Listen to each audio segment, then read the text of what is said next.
በዛሬው የመቶ ቀን ግምገማችን የመቶ ቀኑን ብቻ ሳይሆን የ8 አመቱ አጠቃላይ አካሄዳችንና ያገኘነው ውጤት ምን ይመስላል፣ ባለፉት 9 ወራት ያለው አፈጻጸም ምን ይመስላል፣ እንደዚሁ ደግሞ በመቶ ቀን የነበረን አፈጻጸም ምን ይመስላል የሚሉትን ነገሮች ነው ደምረን ለማየት የሞከርነው።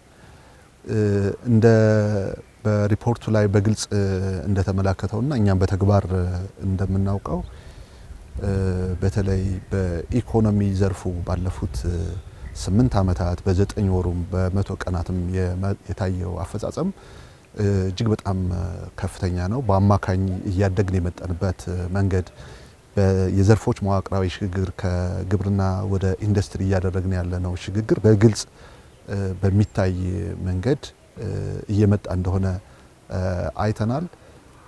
በተለይ ደግሞ ምርትና ምርታማነትን በሚጨምሩ ስራዎች ላይ የዜጎችን የኑሮ ጫና በሚቀንሱ ስራዎች ላይ የተከናወኑ ተግባራት እንደ ሀገር የጀመርናቸው ኢኒሼቲቮች፣ ሪፎርሞች ትልልቅ ስኬቶችን እያመጡ እንደሆነ አይተናል።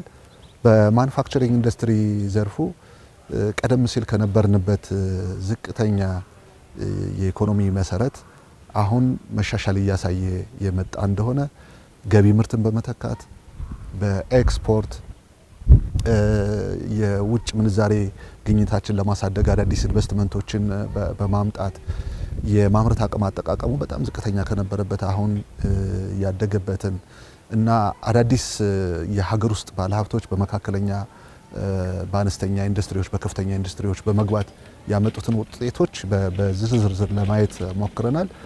ይህንን ይበልጥ የማጠናከር ስራ መስራት እንደሚገባን እና ለዚህ የሚሆኑ አስቻይ ሁኔታዎችን መንግስት በመፍጠር በኩል ምን ተግባራት መከናወን እንዳለባቸው ያየንበት ነው። ግምገማችን በአጠቃላይ ይህንን የሚያሳይ ሆኖ ግብርናው ላይ የተለዩ የትኩረት ማዕከላት አሉ፣ ማዕድን ላይ የተለዩ የትኩረት ማዕከላት አሉ፣ በኢንዱስትሪ ዘርፉ በቱሪዝም እና በዲጂታል ኢኮኖሚ ውስጥ ደግሞ አይቲ ላይ የምንሰራቸውን ስራዎች በዝርዝር በሚያሳይ መንገድ ነው የገመገምነው ማለት ነው። የማኑፋክቸሪንግ ኢንዱስትሪ እድገት በሁለት ዲጂት ነው እያደገ ያለው። እንግዲህ ስንጀምር የነበረው ከ4.7 እና ከ4.8 የበለጠ አልነበረም እድገቱ። አሁን አጠቃላይ ኢንዱስትሪን በምናይበት ጊዜ ከ13% በላይ ነው እያደገ ያለው።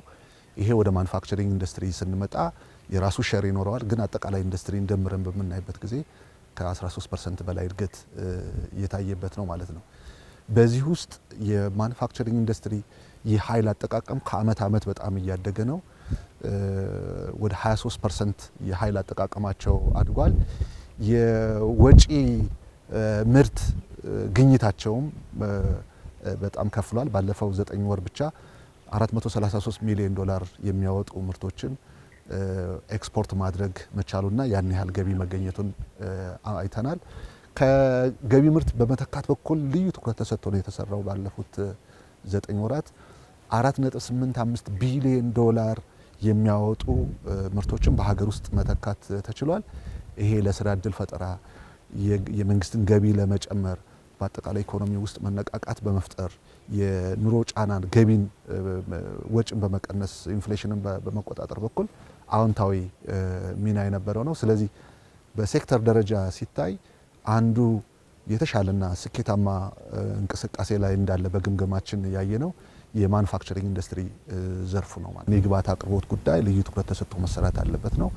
ሁለተኛ አሁን የአነስተኛ መካከለኛ ኢንዱስትሪዎች፣ የከፍተኛ ኢንዱስትሪዎች የፋይናንስ ፍላጎታቸው በጣም ነው እያደገ ያለው። ይሄ በጣም የተነቃቃ ሁኔታ ስላለ ይህንን የተነቃቃ ሁኔታ የሚመግብ የፋይናንስ አቅርቦት መኖር መቻል አለበት። ስለዚህ አንዱ ትኩረት ተደርጎ የተነሳው ለኢንዱስትሪዎቹ የፋይናንስ አቅርቦትና አጠቃላይ ስርዓቱ የተሻለ መሆን መቻል አለበት የሚለው ነው። ሶስተኛው የኢንዱስትሪዎቹን የማምረት አቅም አጠቃቀም ለማሳደግ የሚያስችል ድጋፍ መደረግ አለበት። ኢንዱስትሪዎቹ ኃይል ይፈልጋሉ። የመሬት አቅርቦቱ የተሻለ መሆን መቻል አለበት። የሰለጠነ የሰው ኃይል መቅረብ መቻል አለበት።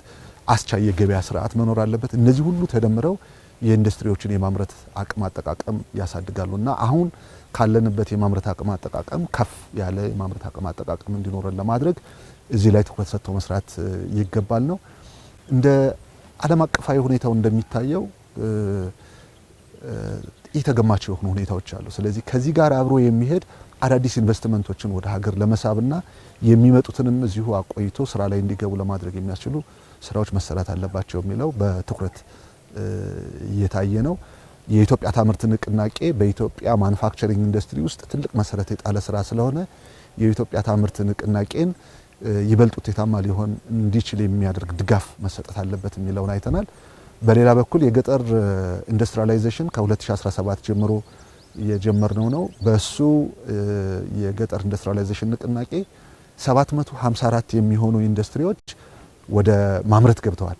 ስለዚህ ይሄ የኢንዱስትሪን በገጠር ተደራሽነት የሚያሳድግ የግብርና ምርትን እሴት ጨምሮ ወደ ገበያ ለማቅረብ የሚያስችል ስለሆነ ይህንንም ስራ አጠናክሮ በቀጣይ መስራት እንደሚገባ በመድረካችን ያየንበትና አቅጣጫ የተሰጠበት ነው ማለት ነው።